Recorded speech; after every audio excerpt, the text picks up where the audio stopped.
जहां peoples Democratic party का प्रमुख बनते ही महबूबा मुफ्ती ने कश्मीर की तुलना फिलिस्तीन से कर दी है। एक बार फिर इसको लेकर विवाद खड़ा हो गया है। उन्होंने कहा कि फिलिस्तीन में लोगों को काफी परेशानी हो रही है। उन्होंने कहा कि फिलिस्तीन के लोगों को भी अपना मुल्क मिलेगा और जम्मू कश्मीर का मसला भी हल होगा। न केवल महबूबा मुफ्ती बल्कि उमर अब्दुल्ला आदि जैसे दूसरे नेता भी हर समय इजराइल हमास संघर्ष के मुद्दे को उठा रहे हैं। हालांकि महबूबा मुफ्ती और उमर अब्दुल्ला के फिलिस्तीन पर दिए गए बयान पर बीजेपी की ओर से तीखी प्रतिक्रिया सामने आई है।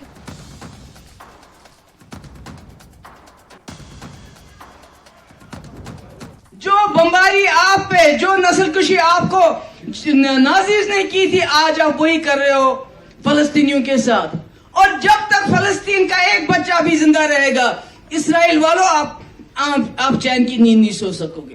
ये सबक हमारी यहां की सरकार के लिए भी है कि आप बंदूक के जोर पे, एनआईए के जोर पे, यूएपीए के जोर पे, ईडी के जोर पे, एसआईयू के जोर पे, एसआईए के जोर पे जम्मू कश्मीर के लोगों को इस तरह दबा नहीं सकते हो। जम्मू कश्मीर के लोगों के दिल जीतने की कोशिश कर लीजिए। ये ईडी वगैरह वगैरह ये सब बंद कर दीजिए, इन दफ्तरों को बंद कर दीजिए। जो हमारी आपने आइडेंटिटी, हमारी शिनाख्त छीनी है, आज कल परसों आपको सूद समेत वापस देनी पड़ेगी। फलस्तीन को भी अपना मुल्क मिलेगा, जम्मू कश्मीर का मसला भी हल होगा और शुरुआत होगी 2019 में जो आपसे छीना गया।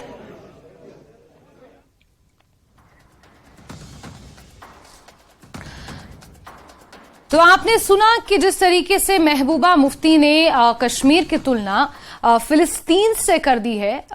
इस पर हमारे साथ बातचीत करेंगे पीडीपी नेता हमारे साथ जुड़ेंगे, लेकिन आरएस पठानिया जी बीजेपी प्रवक्ता हमारे साथ जुड़ गए हैं। आरएस पठानिया जी, इस चर्चा में आपका बहुत स्वागत करती हूं। और जो महबूबा मुफ्ती का बयान सामने आया, आशा करती हूं आपने सुना होगा, उस पर सबसे पहले आपकी प्रतिक्रिया। जी नमस्कार, प्रणाम।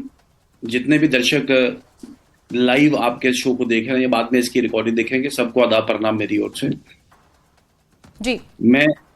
हमारा इसमें दो टूक शब्दों में साफ और स्पष्ट कहना है कि पॉलिटिकल पोजीशनिंग एक पार्ट, राजनीतिक पोजीशनिंग एक पार्ट, लेकिन जो देश की पोजीशन है, कम से कम देश की पोजीशन और पर्टिकुलरली फॉरेन अफेयर्स में कम से कम लोकल पॉलिटिकल पार्टीज को, बल्कि हर पॉलिटिकल पार्टी को भी वेंचर नहीं करना चाहिए।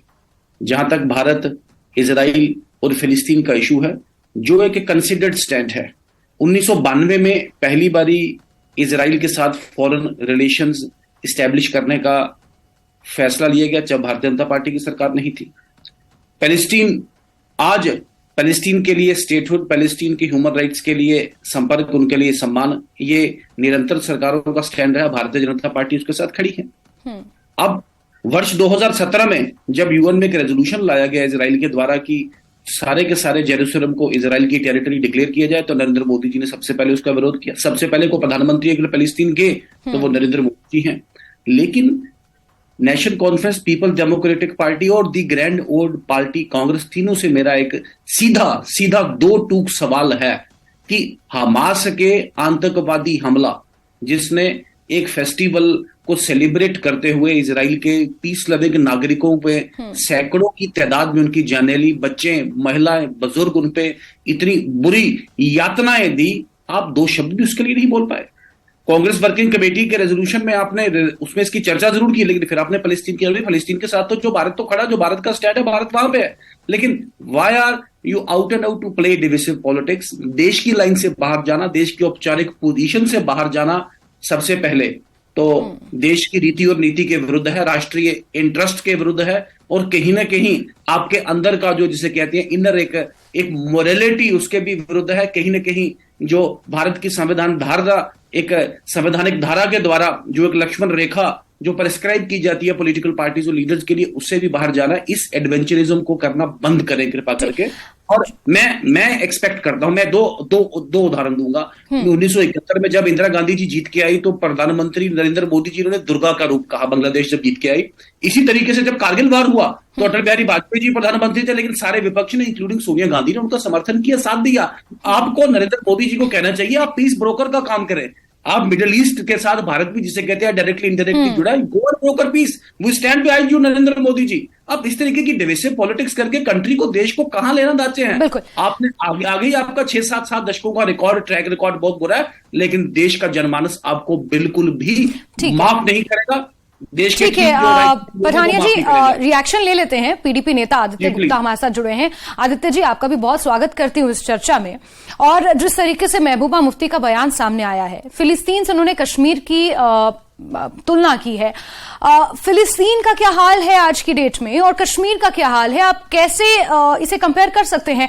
आप कश्मीर में आजाद खड़े हैं, आप एक मंच से आजाद तरीके से अपनी बयान दे रहे हैं। आज कश्मीर का हर एक नागरिक स्वतंत्र हवा में, खुली हवा में सांस ले रहा है, अपनी जो निजी जिंदगी है उसे खुशी से जी रहा है। फिर आप कैसे कह सकते हैं कि फिलिस्तीन, कश्मीर और फिलिस्तीन एक समान है? नमस्कार मैम, आपको और मेरे फेलो पैनलिस्ट पठानी साहब को भी नमस्कार मेरी तरफ से। देखिए, ऐसा है कि ये फिलिस्तीन का जो इशू है, वो पहली बात सबसे पहले क्लियरिटी ये होनी चाहिए कि गवर्नमेंट ऑफ इंडिया का स्टैंड क्या है। गवर्नमेंट ऑफ इंडिया का स्टैंड इसमें ये है कि हम इंडिपेंडेंट फिलिस्तीन चाहते हैं। यही वाजपेयी साहब ने 1973 में भी कहा था, ये गवर्नमेंट ऑफ इंडिया का भी स्टैंड है। इवन द पठानी साहब की पार्टी के कुछ लोग अभी भी इजराइल का झंडा अपनी डिस्प्ले पिक्चर्स और इजराइल की गुणगान गा सकते हैं, बट फैक्ट ये है कि इंडिया का स्टैंड जो है वो फिलिस्तीन के हक में है, और अपार्ट फ्रॉम फिलिस्तीन के हक में होने से गाजा के हक में है। गाजा में जिस तरीके से बम्बार्डमेंट हो रही है, जिस तरीके से बच्चे मारे जा रहे हैं, जिस तरीके से स्कूलों के ऊपर या अपने हॉस्पिटल्स के ऊपर गिराए जा रहे हैं बम, और उन हॉस्पिटल्स की रनिंग के लिए जो तेल दिया जाता है ताकि जेनसेट चल सके, ताकि इंटेंसिव केयर यूनिट्स चल सके, वो सब बंद हो रहे हैं। और उस चीज के लिए एक प्रोटेस्ट भी किया था पीपल्स डेमोक्रेटिक पार्टी ने, जिसको महबूबा मुफ्ती मैडम ने खुद आगे लीड किया था। और उसके बाद जो हम दूसरी वाली प्रोटेस्ट करने लगे तो एलजी मनोज सिन्हा साहब को दिक्कत हो गई। उनको लगा कि जी ये स्टैंड पता है बिना जान पहचान, बिना जानकारी के, क्योंकि ये दिखाता है ना कि आपकी कितनी माइंडसेट ओपन है। आदित्य जी, बहुत माफी के साथ मैं आपको यहां पर रोकना चाह रही हूं। आपने कहा गाजा में जो कुछ हो रहा है डेफिनेटली ह्यूमैनिटेरियन ग्राउंड पर वो बिल्कुल गलत है। प्रधानमंत्री नरेंद्र मोदी से लेकर बड़े बड़े नेताओं ने इसकी निंदा की है। जो सिविलियंस की जानें इस युद्ध में जा रही हैं उस पर गहरी चिंता व्यक्त की गई है, इसमें कोई दो राय नहीं है, इसका दुख सबको है। लेकिन यहां पर सवाल यह है कि आप लेकिन आदित्य जी, मेरा सवाल यह है कि महबूबा मुफ्ती ये कहती हैं कि कश्मीर आज फिलिस्तीन की तरह हो गया है। आप याद कीजिए वो समय कश्मीर में जब कैलेंडर्स जारी होते थे, जब यहां पर पत्थरबाजियां होती थी, महीनों महीनों तक इंटरनेट नहीं होते थे, स्कूल नहीं होता था, एजुकेशन नहीं होता था, टूरिस्ट नामात्र यहां पर पहुंचता था। लेकिन आज हालात बदले हैं, और उस समय जो ये मैं सब हालात गिना रही हूं, ये तब थे जब आपकी पार्टी ने यहां पर खूब राज किया। अब आज जब कश्मीर के हालात बदल रहे हैं, रिकॉर्ड तोड़ टूरिस्ट यहां पर पहुंच रहा है, दुर्गम क्षेत्रों तक यहां विकास हो रहा है, फिर आप आज की डेट में ये बात कह रहे हैं कि कश्मीर और फिलिस्तीन बराबर है? देखिए, आपको पहली चीज तो ये है कि आप दो चीजें मिक्स कर रही हैं। पहली चीज ये है, अगर आपको करना है कि हालात के ऊपर कश्मीर के, उसको आपको एक अलग से डिबेट नहीं, हम इसी पर रहते हैं आदित्य जी, कि महबूबा मुफ्ती ने कश्मीर की फिलिस्तीन से तुलना किस आधार पर की? वो with regard to the suppression of expression है। आपकी एक्सप्रेशन, आपका सप्रेशन ऑफ एक्सप्रेशन, आपके कॉन्स्टिट्यूशनल राइट्स वायलेट होते हैं। क्या फिलिस्तीन में राइट नहीं हो रहे वायलेट? क्या कश्मीर में नहीं हो रहे हैं? कितने जर्नलिस्ट मैडम आपके से आपकी बिरादरी के हैं, आपकी सोसाइटी से हैं, वो दे आर जर्नलिस्ट, क्योंकि उन्होंने एक आर्टिकल लिखा था 2012 में जो बाद में 2013 में डिलीवर, फहाद शाह के एग्जाम्पल है। कितने लोग रेलीगेट हो रहे हैं, कुछ लोग उठाकर यहां से अलग अलग देश की जेलों में रखे गए हैं। एक लड़का है जिसको कैंसर है स्टेज 4 का, उसको यहां पर नहीं लाकर दे सकते। तो ये जो सप्रेशन है, सप्रेशन को कंपेयर किया जाता है। और ये जो जिस तरीके से फिलिस्तीन को भी इजराइल कभी खत्म नहीं कर सकता, उसी तरीके की गवर्नमेंट ऑफ इंडिया के कुछ लोगों की माइंडसेट, गवर्नमेंट ऑफ इंडिया की कुछ लोगों का माइंडसेट जो बीजेपी के अंदर से आते हैं, उनका जो माइंडसेट है, वो माइंडसेट यही है कि यहां पे ऑपरेशन करो, यहां इनके कॉन्स्टिट्यूशनल राइट्स को वायलेट करो। उस चीज को ना कभी ज्यूज के राइट्स को जर्मनी खत्म कर पाया था, ना फिलिस्तीन के राइट्स को कभी इजराइल खत्म कर पाएगा फिलिस्तीनियों को, और ना कश्मीर के राइट्स को, कि यहाँ किसी किस्म के आदमी के बेसिक राइट्स को, जो कॉन्स्टिट्यूशनल राइट्स होती हैं, उसका एक्सप्रेशन होता है, उसको कोई डिफीट नहीं कर सकता। It is a comparison. चलिए बीजेपी से इसका जवाब ले लेते हैं। आदित्य जी, जो पैरेलल सिचुएशन आप इस वक्त बता रहे हैं कि फिलिस्तीनियों के राइट्स को ना इजरायली दबा सकते हैं, और जिस तरीके से आप ये तमाम सिचुएशन को पैरेलली कह रहे हैं, ये इजराइल और फिलिस्तीन का ये एक ऐसा विवादित मुद्दा है जिसे आज तक हल नहीं किया जा सकता। ये जियोपॉलिटिक्स से भी जुड़ा हुआ मुद्दा है, लेकिन हम बात कर रहे हैं कश्मीर की। कश्मीर इस स्तर पर पहुंच गया है जो आप महबूबा मुफ्ती आज कह रही हैं कि फिलिस्तीन के साथ आप उसकी तुलना कर रहे हैं। इसका जवाब हम बीजेपी से ले लेते हैं, एक बार इसका रिएक्शन ले लेते हैं।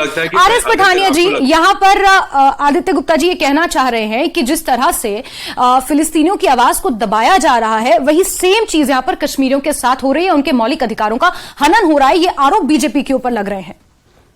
Jasmine ji, NC, Congress and specially Peoples Democratic Party और महबूबा मुफ्ती, उनका जो selection of words, selection of expressions और ये जो इन्फ्रेंसेस ड्रॉ करना बिल्कुल गलत है, सरासर गलत है।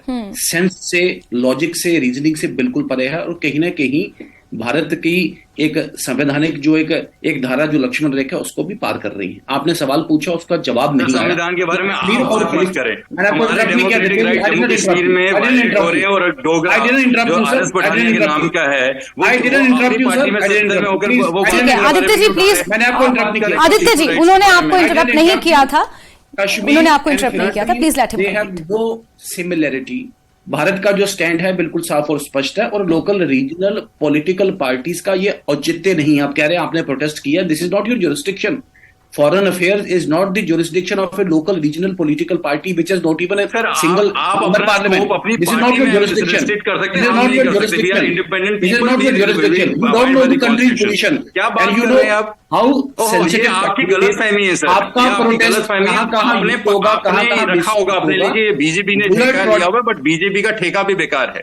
क्या बात कर रहे हैं Ravindra ji? Please behave responsibly. If you try to stop देखिए आदित्य जी और आरएस पठानिया जी, इस तरह से आप दोनों की ही बात जनता तक नहीं पहुंचेगी। Please one by one. आप महबूबा मुफ्ती जी की पार्टी में रहकर थोड़ा सीमा से बाहर जाना आप भी सीखिए, कृपा करके अभी टर्न का वेट कर लिया। आपने बहुत कुछ बोला, मैंने आपको इंटरप्ट नहीं किया। आप भी मोदी की पार्टी मेरा विनम्र निवेदन है आपसे, को थोड़ा सा समझाइए।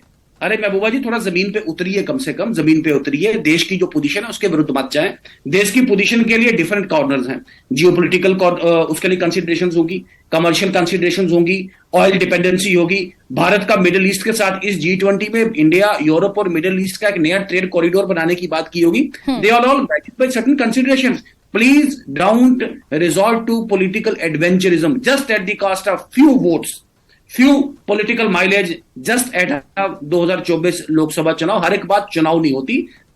देश रहेगा तो फिर पॉलिटिकल पार्टीज रहेंगी, चुनाव रहेगी। मैंने जहां से शुरू किया वहीं पे आऊंगा कि देश की पोजीशंस पे, फॉरेन अफेयर्स में विशेषकर पॉलिटिकल पार्टीज को राजनीति करने से परहेज करना चाहिए। ये सस्ती राजनीति है। देश का जनमानस इसे कभी भी। ठीक है आरएस पठानिया जी, आदित्य जी से इसका जवाब ले लेते हैं। आदित्य जी, आपने भी खुद कहा था कि it was due to an expression.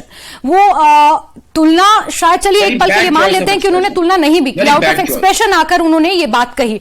लेकिन आप इस तरीके से, जिस तरीके से आरएस पठानिया जी ने कहा, आप कुछ भी इन्फर नहीं कर सकते, कुछ भी आप इन्फ्रेंस निकाल कर, जस्ट बिकॉज आपको अपनी राजनीतिक पृष्ठभूमि को मौजूदा समय में मजबूत करना है, आप कुछ भी बयानबाजी नहीं कर सकते और देश के विरुद्ध आप नहीं जा सकते। ये बात वाकई जायज है।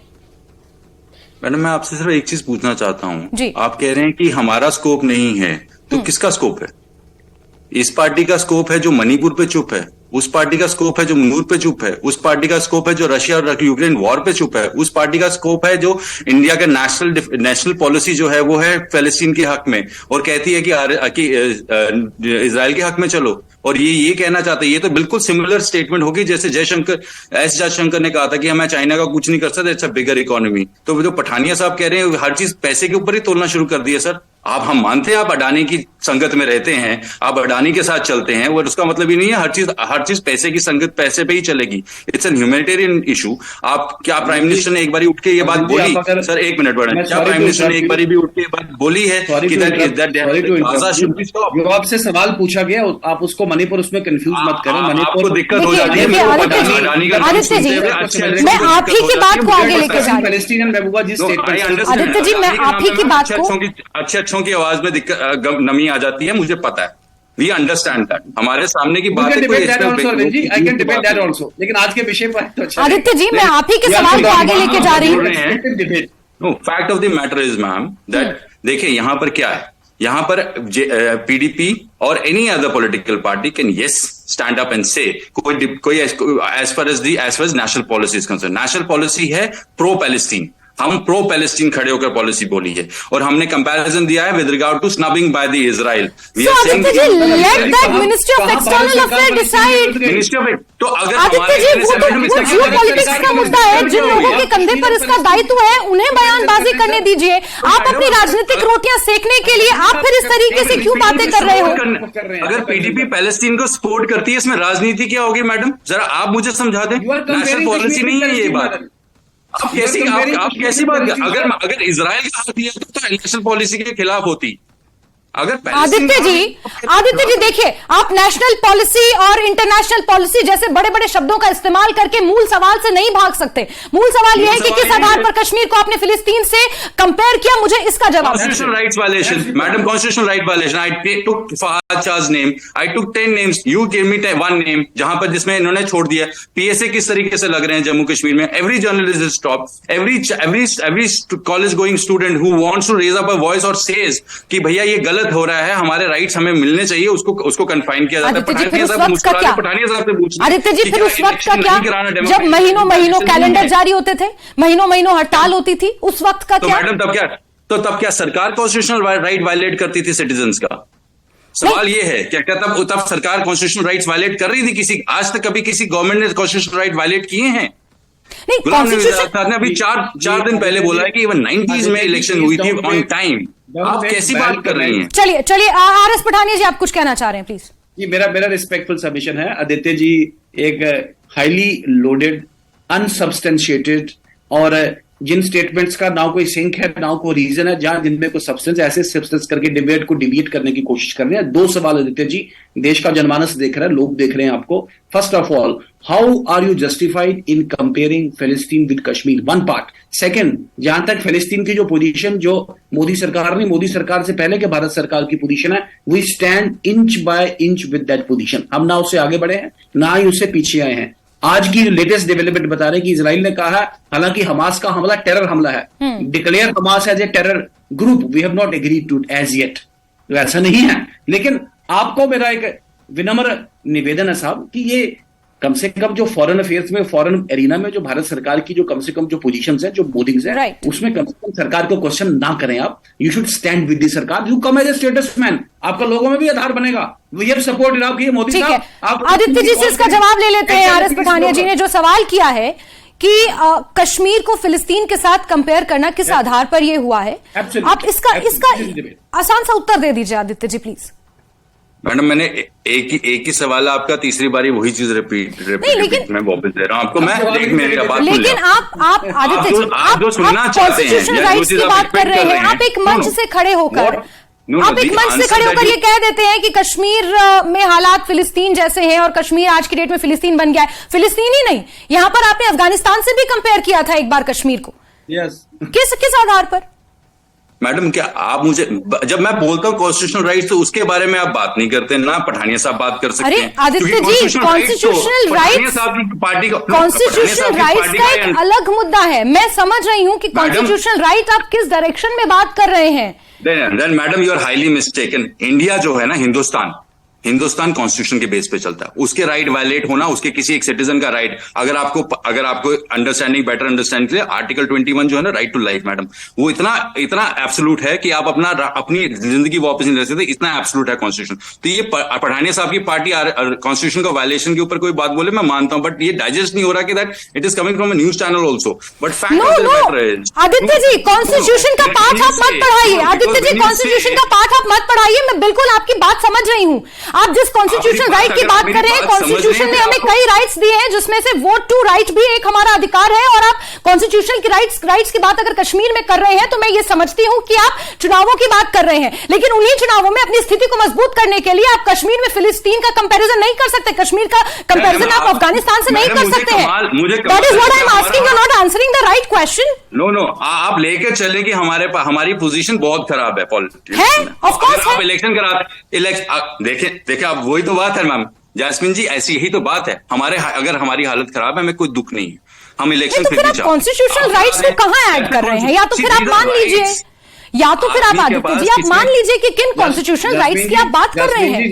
जरा एक सेंटेंस लूंगा। कॉन्स्टिट्यूशनल राइट्स की बात करने वाले एक बड़े ध्यान रहे कि आपकी पार्टी के सरबरा मुफ्ती मोहम्मद सैयद साहब के साथ जुड़ा था खालिक एमएलए। एक जिला में सभी एमएलए के फॉर्म रिजेक्ट कर दी गए, अनअपोज्ड उस जिला के एमएलए इलेक्ट हो गए। आप संविधान की बात कर रहे हैं ना, ब्लैकआउट्स, सर्च ऑपरेशंस, उसके साथ साथ अनटोल्ड किलिंग्स, बाद में हीलिंग टच की भी बात ही आप ही लोग आए कि यहाँ पे अनटोल्ड किलिंग्स हो गया, किलिंग्स, फिर हड़ताल, स्टोन पेल्टिंग्स, क्या वो कॉन्स्टिट्यूशनल राइट्स नहीं है?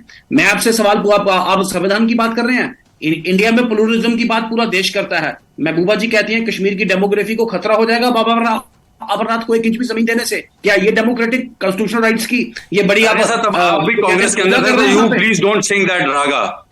श्री अमरनाथ को लैंड देने से, धर्म को लैंड देने से in this video only, that will become more difficult for you to digest. No, please don't say that. Sir देखिए, आपने 15 साल में आपने पॉलिटिक्स में रहे हैं, लेकिन आपने उस 15 साल में जितने पाप किए उसी वजह से हम लोग आए हैं। डबल करेंसी की बात करेंगे, please do not tell us. आप सेल्फ रूल की बात करेंगे, संविधान मजबूत जो होगा। आप हिस्ट्री में जाएंगे बढ़ाने से योर थिंग ओनली। आप क्या बात कर रहे हैं? ठीक है, कम से कम पैलेस्टीन के साथ अगर कंपेयर कर दिया, अगर इजराइल की सपोर्ट में, मुझे समझ नहीं आ रहा, इजराइल की सपोर्ट में बीजेपी इतनी एग्रेसिवली पार्टिसिपेट कर रही है।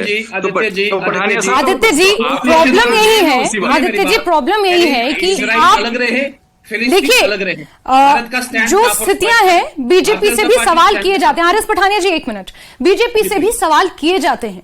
जो मूलभूत अधिकार हैं, जो मौलिक अधिकार हैं जम्मू कश्मीर की आवाम के, उसको लेकर भी महासंग्राम में हम आवाज उठाते हैं। हम बीजेपी से ये पूछते हैं कि जब एक मंच पर आप ये दावा करते हैं कि हालात सामान्य हैं, तो दूसरे मंच पर चुनाव कराने से बीजेपी क्यों कतरा रही है? इस तरीके के सवाल भी, इस तरीके की डिबेट भी हम करते हैं, हम पूछते हैं सवाल जिन कॉन्स्टिट्यूशनल राइट्स की आप बात कर रहे हैं। लेकिन इसके अलावा जब आप ये निजी आरोप लगा रहे हैं कि किन कॉन्स्टिट्यूशनल राइट्स की आप बात करें जो मैं नहीं समझ पा रही हूं, या तो आप वो कॉन्स्टिट्यूशनल राइट्स मुझे बता दीजिए, क्योंकि इस वक्त जम्मू कश्मीर में जो आवाज उठ रही है कॉन्स्टिट्यूशनल राइट्स की, वो चुनाव से जुड़ी हुई है, ये सबको पता है। लेकिन आप इजराइल फिलिस्तीन के मुद्दे को छोड़ दीजिए एक पल के लिए। आप सिर्फ और सिर्फ मुझे ये बता दीजिए कि अफगानिस्तान और फिलिस्तीन के साथ आप कश्मीर का कंपैरिजन सिर्फ कॉन्स्टिट्यूशनल राइट्स के आधार पर कर सकते हैं। वहां पर क्या हालात हैं, आप उन हालातों को कश्मीर से कैसे कंपेयर कर सकते हैं, जबकि आज कश्मीर के हालात बिल्कुल बदले हुए हैं। ये कश्मीर की आवाम नहीं, ये बल्कि पूरा देश मान रहा है, पूरा विश्व मान रहा है। Are you done? Should I speak? Yeah, please. You have not spoken, which you have been asked to speak, sir. With due respect, Aditya ji. No, since she wanted to become the third one, so I thought that maybe. No, please go on, Aditya ji. With due respect, you have not spoken, but I've been sought from you, sir. With due respect, Aditya ji, please come to the point, sir. Sir समझाइए। देखिए बात सीधी है। The speech was 24 minutes. ठीक है, R S Pathania ji please उनसे answer ले लेते हैं। Aditya ji please, time is yours. Yes. See, the speech was for 24 minutes. The speech was with regard to what is happening in Palestine, what has been happening with regard to operation, और उस regard में with regard to the violation of constitutional rights, the comparison was drawn.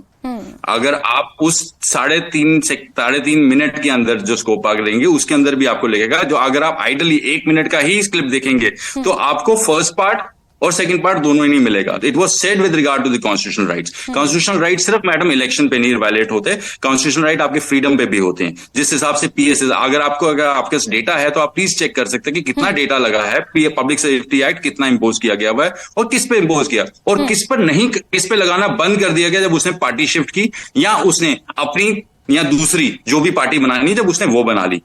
तो आप please, ये जो context कहा गया होता है, it was strictly with regard to the constitutional rights. तभी मैंने अपफ्रंट कहा। अब प्रिजम्पशन लें, अगर आप कहना चाहते हैं Afghanistan, then you can compare with Afghanistan, you can compare with Pakistan. तो मैं ये मान लेती हूँ कि it was out of an expression. वो फिलिस्तीनियों के प्रति अपनी संवेदनाएं व्यक्त कर रही थी और उसी फ्लो में उन्होंने ये बात कही है। Should I consider clear on that? क्या ये बात रहते बेसुरी होगी वो? जास्मीन जी उसी सुर में रहते रहते बेसुरी होगी वो, कश्मीर में अपनी आवाज करते करते सुर से बाहर होगी वो। ये भी बात आपको मान के चलनी चाहिए। लेकिन No, देखिए, it was Arif with regard to the constitutional rights, madam. Whatever you want to presume. ठीक है, ठीक है, मैं इस बात को मान रही हूँ कि एग्जाम्पल देकर समझाता हूँ। अब नहीं, मैं आपकी बात समझ गई आदित्य जी। आरिफ पठानिया जी से इसका जवाब ले लेते हैं। उन्होंने कॉन्स्टिट्यूशनल राइट्स की बात आपने की है, तो जो पार्टी लीड कर रही है उनसे सवाल पूछना जरूरी है। आरिफ पठानिया जी, आरिफ पठानिया जी, आदित्य जी ने जो कहा, point of discussion ji, public safety act आज का नहीं, भारतीय जनता पार्टी के दौरान नहीं, भारतीय जनता पार्टी के सरकार से आने पे जम्मू कश्मीर की कानून की किताब में है। और ऐसा भी नहीं कि public safety act Bharatiya Janata party के पावर में आने के बाद जम्मू कश्मीर में यूज किया गया। आप आंकड़ों में अगर देखें तो bigger number of public safety act के तहत जो डिटेंशन जो 90s में की गई, अभी तो फिर भी कंपैरेटिवली बिल्कुल बहुत कम है। और टेररिज्म से जुड़े लोग कम हैं, उसमें ऑर्गेनाइज्ड क्राइम से जुड़े जो लोग हैं, मान लीजिए ट्रक बैनर्स वाले, मान लीजिए वहां पे कोई लोकल क्राइम्स करने वाले, वो लोग ज्यादा हैं जो पीएसए के परव्यू में आ रहे हैं। फिर आ जाएंगे armed forces special power act, ये भी भारतीय जनता पार्टी के सरकार में आने से पहले क्या जम्मू कश्मीर में एरियाज को डिस्टर्ब एरिया डिक्लेयर किया गया, और armed forces special power act है। फिर आ जाए आप पोटा की बात करें अगर, तो पोटा भी भारतीय जनता पार्टी के आने से पहले का, जिसे कहते हैं जम्मू कश्मीर की स्टैट्यूट बुक में है। अब आप बात करें अनलॉफुल एक्टिविटीज प्रिवेंशन एक्ट की, अनलॉफुल एक्टिविटी प्रिवेंशन एक्ट का भी जो यहाँ पे जो एप्लीकेशन है बिल्कुल बेयर मिनिमम है। जम्मू कश्मीर में total number of FIR, total number of detention या सीलिंग्स आप कह रहे हैं एज कंपेयर टू 2014 से पहले की बिल्कुल कम है। 110 लोगों ने सीरियल स्टोन पेल्टिंग में कश्मीर के नौजवानों ने अपनी जान गंवाई थी, 1.5 महीनों की, जिसे कहते हैं वक्फा में। आज ऐसा कुछ भी नहीं है। जो भी ऑपरेशंस हो रहे हैं उसमें कोलेटरल डैमेज बहुत कम है, सिक्योरिटी फोर्सेस का मोरल हाई है, फॉरेन टेररिस्ट को होल अप करके बिल्कुल प्रोफेशनल, मैं कोलेटरल डैमेज इस्तेमाल कर रहा हूं। Collateral damage is a defence expression कि मिलिटेंट को मारते मारते किसी सिविलियन की जान, आजकल बहुत कम ऐसे केसेस में जिसे कहते हैं निर्दोष लोग मारे जाते हैं। तो सरकार ने एक तरीके का प्रोफेशनलिज्म इवॉल्व किया है। ठीक है, छिटपुट घटना कहीं ना कहीं स्लिप करके को बात हो जाती हो कि उस पर आप कम से कम राजनीति एक नई किस्म की एक पॉलिटिक्स ऑफ डिसेप्शन इवॉल्व करने की कोशिश करेंगे, वो बात बनेगी नहीं। कश्मीर के लोगों की, जम्मू कश्मीर के लोगों के रियल इश्यूज पे बात करें। जम्मू कश्मीर आपकी एक जिसे कहते हैं फ्लाइट ऑफ इमेजिनेशन और फ्लाइट ऑफ थॉट से बाहर निकल गया। आप लोगों को दे नहीं पाए कुछ, आपका सेल्फ रूल रिजेक्ट हो गया, ऑटोनॉमी रिजेक्ट हो गया, स्पेशल स्टेटस रिजेक्ट हो गया। ठीक है आरिफ पठानिया जी, आदित्य जी से इसका जवाब ले लेते हैं। आदित्य जी, एक चीज मैं छोटी सी और जोड़ना चाहूंगी। जाहिर सी बात है 2019 के बाद से ये जो तमाम आंकड़े गिना रहे हैं आरिफ पठानिया जी, इसमें कमी आई है। चाहे वो पीएसए के तहत गिरफ्तारियां हों, चाहे वो अपराध की घटनाएं हों, चाहे वो टेररिज्म से जुड़ी हुई घटनाएं हों, आप ये मानेंगे कि उसमें कमी आई है? हड़तालों में कमी आई है, पत्थरबाजी में कमी आई है, हमारी बाउंड्री सिक्योर है, ये बदलाव हुआ है कश्मीर में, आपको ये मानना पड़ेगा। और साथ ही जिन अधिकारों की आप बात कर रहे हैं, वो अधिकार भी कुछ हद तक लोगों को मिल रहे हैं। बीजेपी ये साफ कह रही है कि बहुत जल्द किसी भी वक्त चुनाव कराने के लिए वो भी तैयार है। ये चुनाव आयोग को इसका निर्णय लेना है, और जिन मौलिक अधिकारों के हनन की आप बात करें, शायद उसके बाद वो लोगों को वहां पर मिल सकेंगे। देखिए मैम, ऐसा है कि अगर नंबर ये कहेंगे कि नंबर कम है तो ये गलत है। बिकॉज क्या फैक्ट ये है कि आपको एट द सेम टाइम उसके सक्सेस रेट भी देखने होते हैं। Public safety act has been misused here. 99.9% public safety act के जो